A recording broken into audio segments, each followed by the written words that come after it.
Buenas noches, ingenieros. Mi nombre es José Otilio López López. Hoy les presentaré acerca del diseño de un dispositivo de rehabilitación para rodilla mediante movimientos pasivos continuos. A continuación, se muestra la agenda que está comprendida por 7 capítulos. El capítulo 1, Introducción; capítulo 2, Planteamiento del problema; capítulo 3, Marco teórico; capítulo 4, Metodología; capítulo 5, Análisis de resultados; capítulo 6, Conclusiones; y por último el capítulo 7 con las recomendaciones. En el capítulo 1, Introducción.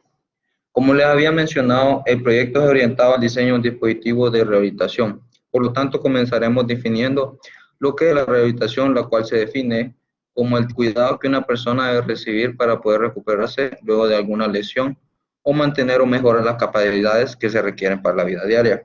El diseño del dispositivo estará enfocado para realizar movimientos que son utilizados en la quimioterapia, y para cumplir con el diseño y lograr estos movimientos se analizará la rodilla, la biomecánica, los grados de libertad que conforman la misma, y así comprendiendo el funcionamiento del movimiento de la rodilla. Asimismo, se escogerá un material para el dispositivo utilizando una matriz de decisión, y se diseñará el dispositivo y se realizarán pruebas simuladas dentro del software CAD llamado SolidWorks. Capítulo 2, planteamiento del problema.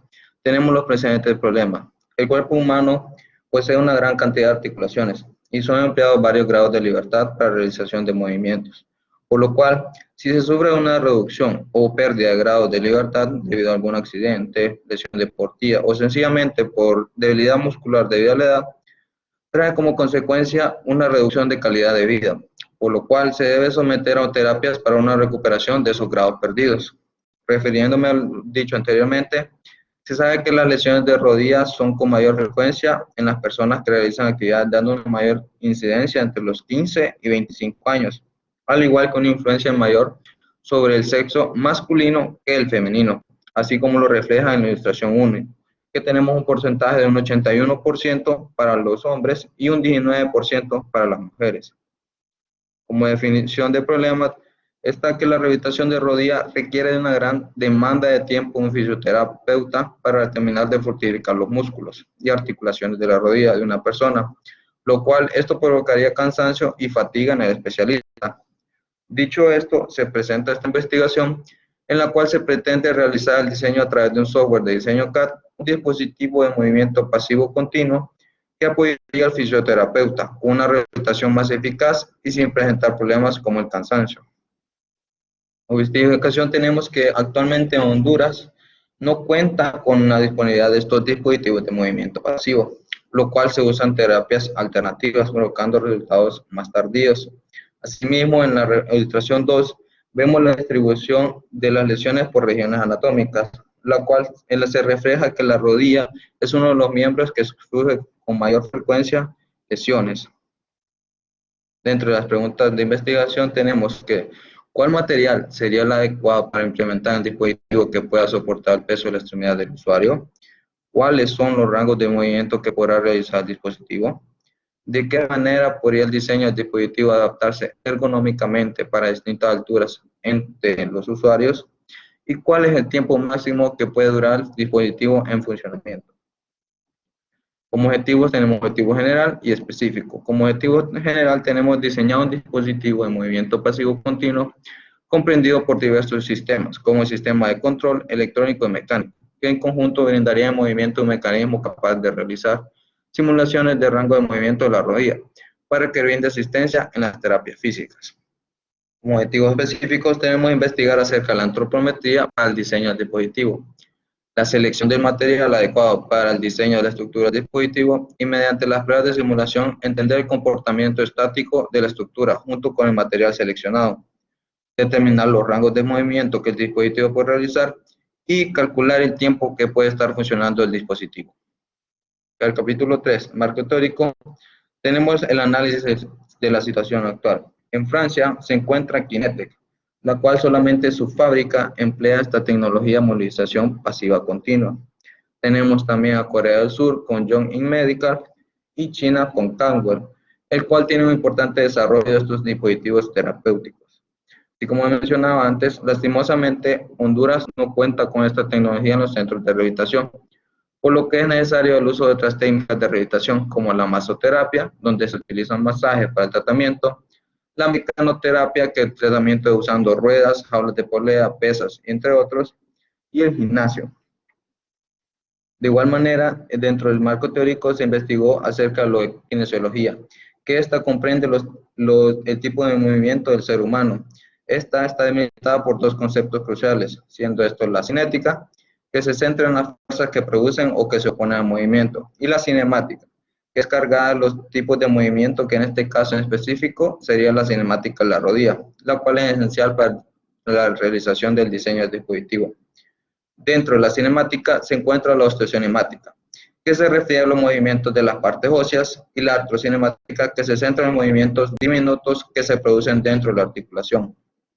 Al igual, dentro de la kinesiología tenemos los planos de movimiento, que tenemos tres planos. El frontal, que divide el cuerpo humano en partes traseras y delanteras. Aquí se pueden encontrar movimientos como la abducción y aducción de cadera, entre otros.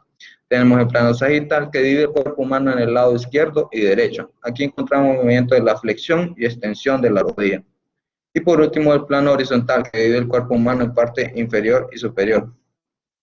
De igual manera, se estudió acerca de las lesiones de la rodilla. Las lesiones pueden infligir daño a los ligamentos, tendones o los huesos, entre otros.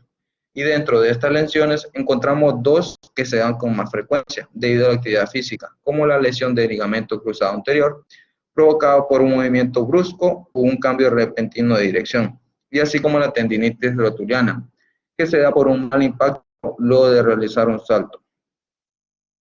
También se investigó acerca de la antropometría, que esta ciencia estudia las medidas del cuerpo humano para diferenciar estos entre grupos.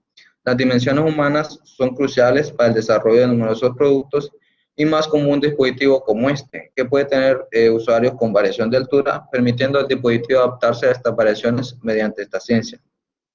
Y por último, dentro del marco teórico, tenemos la rehabilitación por movimiento pasivo continuo. Estos dispositivos fueron desarrollados originalmente por Robert Sartre, este señor de aquí, y este dispositivo, asimismo, este señor demostró mediante estudios clínicos que los movimientos pasivos continuos tienen efectos cruciales en la etapa de recuperación de estructuras articulares y tejidos blandos lesionados. Por lo tanto, Robert propuso que estas máquinas nos brindarían tres ventajas de manera complementaria, siendo estas: la mejora de nutrición y la actividad metabólica del cartílago articular, acelera la curación del cartílago articular, tendones y ligamento, y estimula la remodelación del tejido y el crecimiento del cartílago. En capítulo 4, metodología. Como enfoque, para el enfoque del proyecto tenemos un enfoque cuantitativo, ya que se utilizaron simulaciones para el diseño. Las técnicas e instrumentaciones que fueron utilizadas fueron libros, manuales, revistas científicas, tesis, vicio para la creación del interfaz de usuario, la matriz de decisión para la elección de material de diseño, y SolidWorks para la realización del diseño del dispositivo y la realización de las pruebas. Las variables de investigación, que dentro de esta tenemos dos tipos de variables, que son las dependiente y independiente, siendo la dependiente el diseño del dispositivo y teniendo como variable independiente el material, el análisis de dispositivos, el análisis estructural y el análisis cinemático, las cuales, si se dan una alteración, puede ocasionar un cambio en el diseño del dispositivo. Como metodología de estudio, se optó por la metodología en B, la cual fue introducida por Basic y Lazarevic. Esta metodología está compuesta por dos ciclos, A y B, donde el ciclo A es meramente para el diseño y el ciclo B se utiliza al tener un prototipo ya finalizado. Por lo tanto, para esta implementación se utilizará solamente el ciclo A. Dentro de la primera etapa de la metodología, debemos definir los niveles de los sistemas del dispositivo, dando como resultado tres sistemas, los cuales son de control, que encontramos los elementos electrónicos, la interfaz de usuario y así como el procesamiento de señales. El estructural, que necesitamos decidir un tipo de material con las propiedades más óptimas para el diseño, y un sistema eléctrico y de alimentación, el cual reflejará la cantidad de tiempo que el dispositivo podrá mantenerse en funcionamiento. Luego de haber definido los sistemas, se procede con la etapa 2, que serían los niveles de sus sistemas, que son los siguientes: su sistema de control, de procesamiento, interfaz de usuario, estructura, mecánico, de energía y eléctrico. Seguidamente, en la etapa 3, la realización de partes, se determinaron los materiales mediante el uso de tablas en las cuales se compararon diferentes características de cada uno de los componentes y materiales para la selección adecuada para el desarrollo de sus sistemas. En la etapa 4 de integración de partes, se realizaron las pruebas de cada uno de los componentes necesarios para el desarrollo del proyecto ya definidos anteriormente.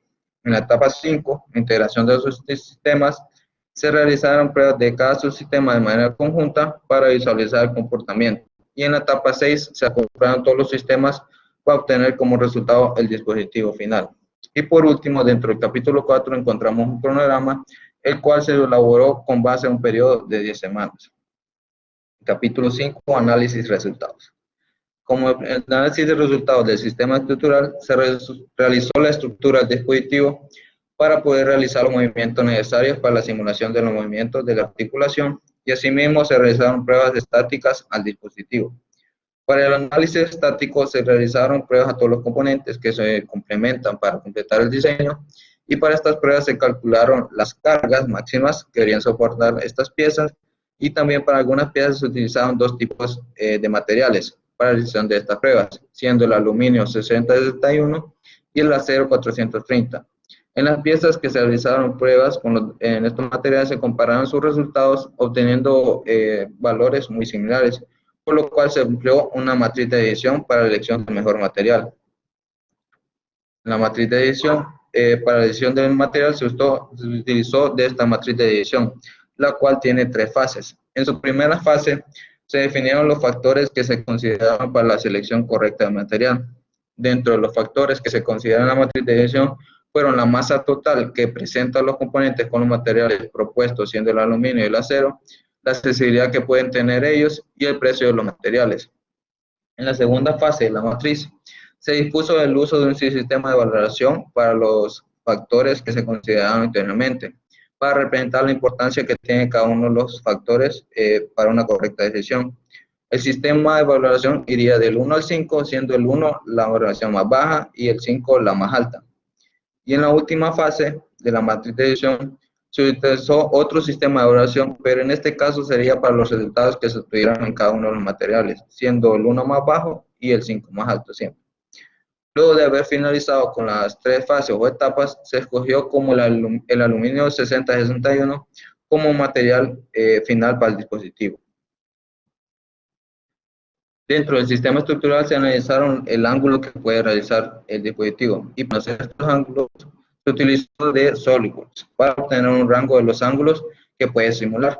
Dentro de este rango se encontró que el dispositivo en su posición inicial permite a la rodilla tener un ángulo de 155 grados, logrando realizar una extensión de la rodilla muy buena. Y se determinó que el dispositivo en su posición final se encuentra con unos 25 grados, que permite realizar una flexoextensión excelente para la recuperación de su rango de movimiento. En el sistema de procesamiento y control, se utilizó de un diagrama de flujo para exponer la lógica que deberá llevar el dispositivo para su correcto desempeño. El primer paso de esta lógica será encender la batería, lo cual esta a su vez encenderá la pantalla seleccionada y esta nos permitirá introducir el ángulo y las series que se desea realizar. Y a sí mismo, siempre y cuando este ángulo esté dentro del rango permitido por la máquina, nos permitirá avanzar para poder iniciar con la rehabilitación. Y este dispositivo, al alcanzar el ángulo introducido, esta regresará a su posición inicial, logrando completar el movimiento. Esta máquina se parará solamente con un botón de stop o al haber terminado las series que fueron introducidas. Previamente del diagrama de flujo de la programación, exponemos esta interfaz de usuario que será reflejada en la pantalla táctil del dispositivo, donde observamos una interfaz de fácil entendimiento.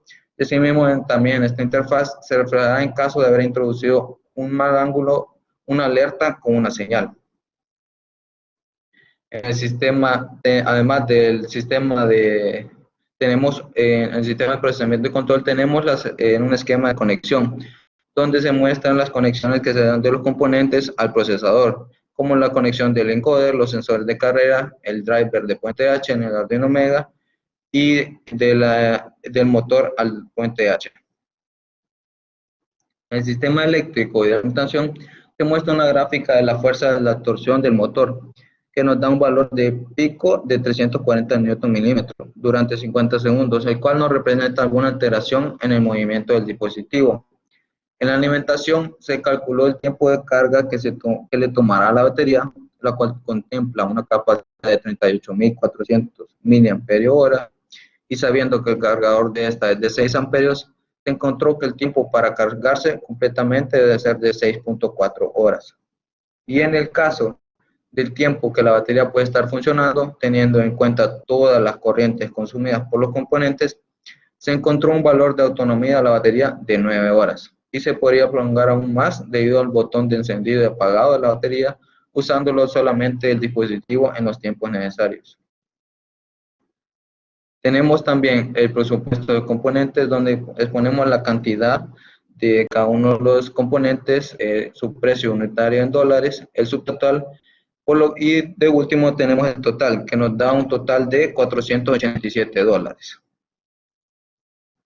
Por último, en el análisis resultado tenemos el diseño final del dispositivo. En la ilustración 15 encontramos las medidas del diseño final del dispositivo, y en la ilustración 16 se pone el renderizado del diseño final del dispositivo, en el cual se utilizó como material final el aluminio 6061, disponiendo así de un dispositivo más liviano y resistente a las cargas. Asimismo, tiene un rango de movimiento de 25 a 155 grados, permitiendo a la rodilla recuperarse.